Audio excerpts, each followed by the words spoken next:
Hello student, कैसे हैं आप सभी लोग। उम्मीद करता हूँ अच्छे होंगे। और जैसा कि रोज़ हमारे जो डीवीडी डेली वॉकअप डोज के नाम से जो वीडियो चली आ रही हैं और आगे भी चलती रहेंगी, तो आज बात करने वाले हैं हम यहाँ पर ईडीएम एंड फ्रेजेस की। अब ईडीएम फ्रेजेस कुछ लोगों का पता नहीं होगा, तो आज मैं बता देता हूँ। ये मुहावरे होते हैं हमारे इंग्लिश में, इन्हें ईडीएम एंड फ्रेजेस कहते हैं। आज हम जो परीक्षाओं में आ चुके हैं उन ईडीएम फ्रेजों की बात करने वाले हैं।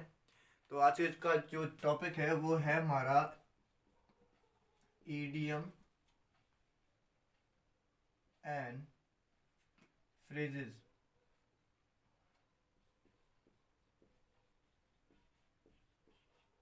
ईडीएम एंड फ्रेजेस काफ़ी परीक्षाओं में ये जो फ्रेजेस हैं वो कई बार आ चुकी हैं और आगे भी पता नहीं आ भी सकती हैं, और इसलिए मैं आपको ये प्रोवाइड कर रहा हूँ। तो फर्स्ट जो ईडीएम की बात करने वाले हैं हम, उसका नाम है, फर्स्ट में बात करेंगे हम अ डार्क हॉर्स।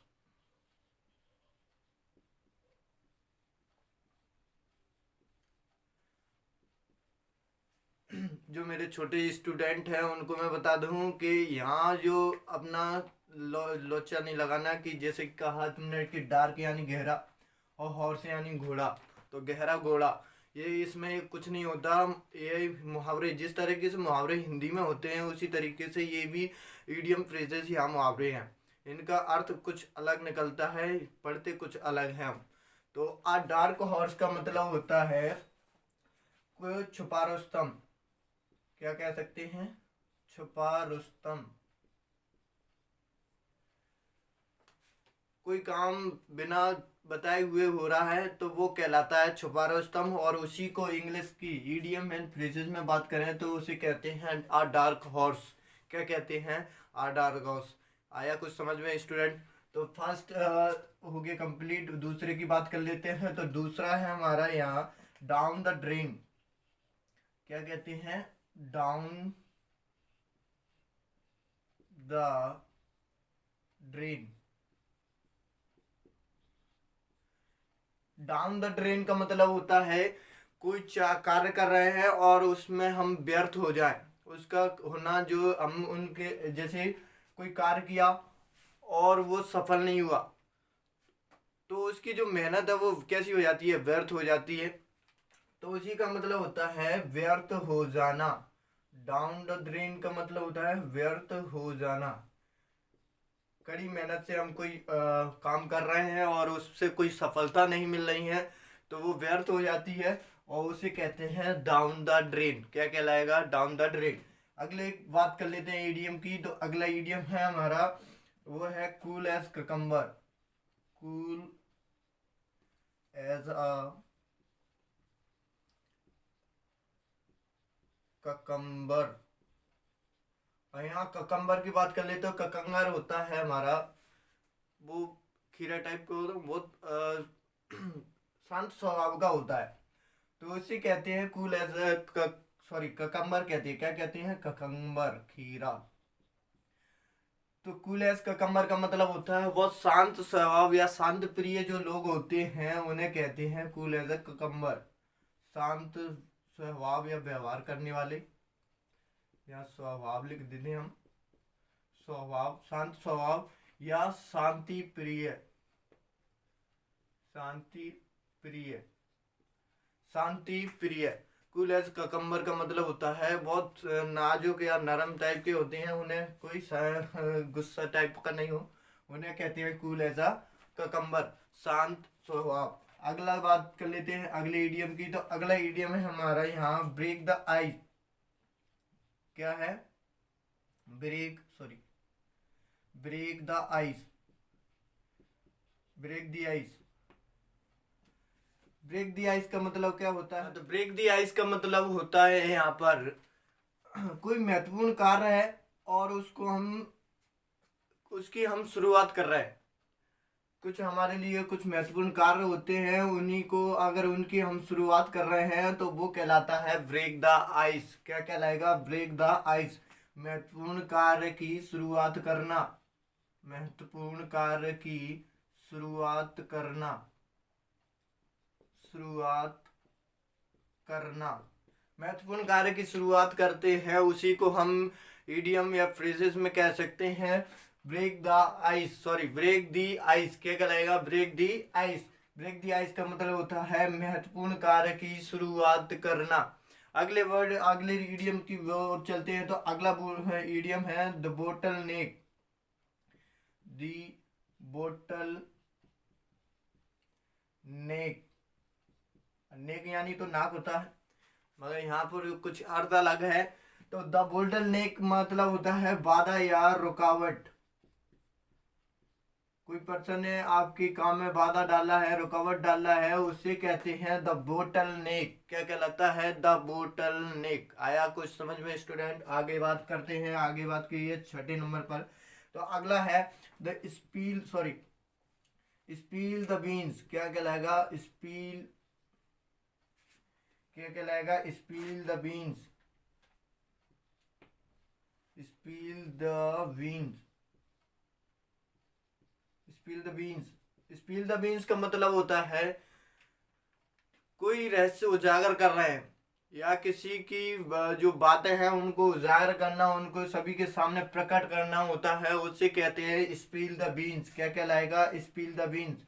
तो रहस्य उजागर करना, रहस्य उजागर करना स्पील द बीन्स कहलाता है। क्या कहलाएगा? स्पील द बीन्स, रहस्य उजागर करना। अगली बात की कर लेते हैं। अगला वर्ड है हमारा ब्लैक सीप।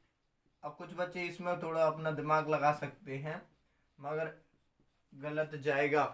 ब्लैक सीप का ब्लैक यानी काला और सीप यानी भेड़, तो ऐसा मैंने काली भेड़। तो ब्लैक सीप का मतलब काली भेड़ नहीं होता बच्चों। ब्लैक सीप का मतलब होता है बदनाम व्यक्ति, जिसपे धब्बा लग जाए, दोष लग जाए, उस पे कहते हैं बदनाम व्यक्ति जो होता है उसे कहते हैं ब्लैक सीप। क्या कहलाएगा? ब्लैक सीप, बदनाम व्यक्ति। आया कुछ समझ में? अभी इतना हो रहा है, आप स्क्रीनशॉट ले सकते हैं। अभी अभी इसके बारे में और आगे बात कर सकते हैं, स्क्रीनशॉट ले लीजिए।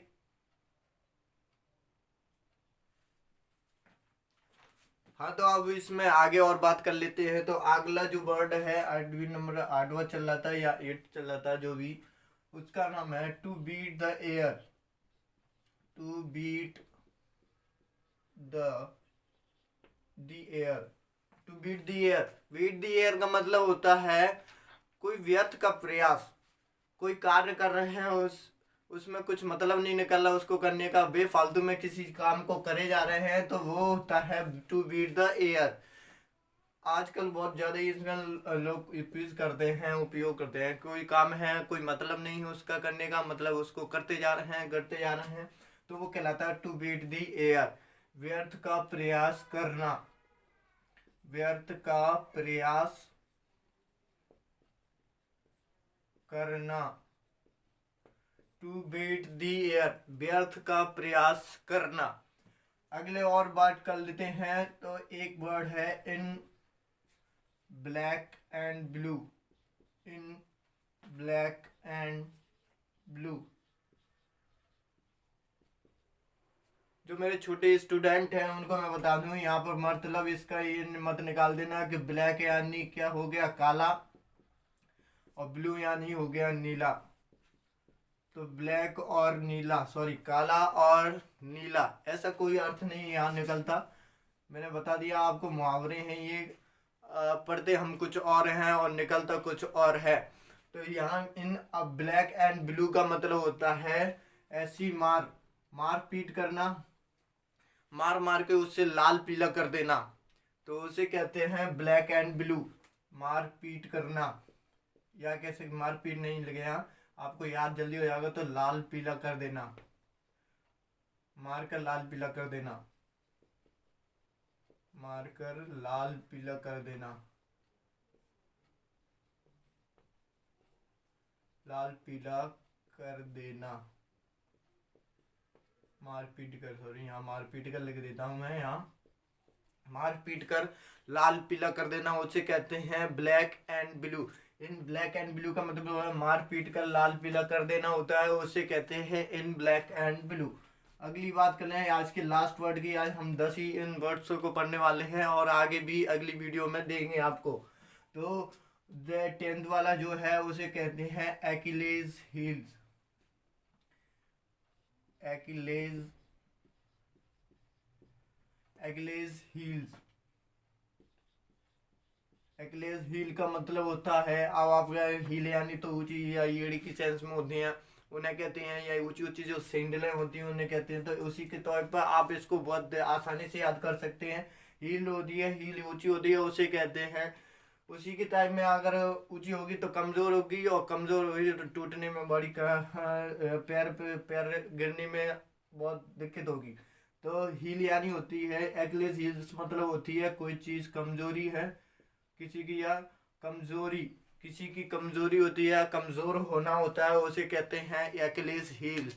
आज के बाद इस बार सेशन में हमने आज क्या पढ़ा है, इडियम एंड फ्रेजेस। इसी तरीके से रोज़ कई बार हम इसने थोड़ा मीनिंग के तौर पर, वर्ड्स के तौर पर बताएंगे, और कभी इडियम फ्रेजेस। आगे चल के हम आपको फ्रेजल वर्ब वो होती हैं, उन्हें जैसे प्रपोजिशन के साथ जो मेन वर्ब जोड़ी जाती हैं उन्हें फ्रेजल वर्ब कहते हैं। तो फ्रेजल वर्ब भी हम आपको देने वाले हैं। जो वोकेबलरी का पूरा सेशन है, पूरा हम आपके सामने जो है प्रस्तुत करेंगे, आपको प्रोवाइड कराएंगे।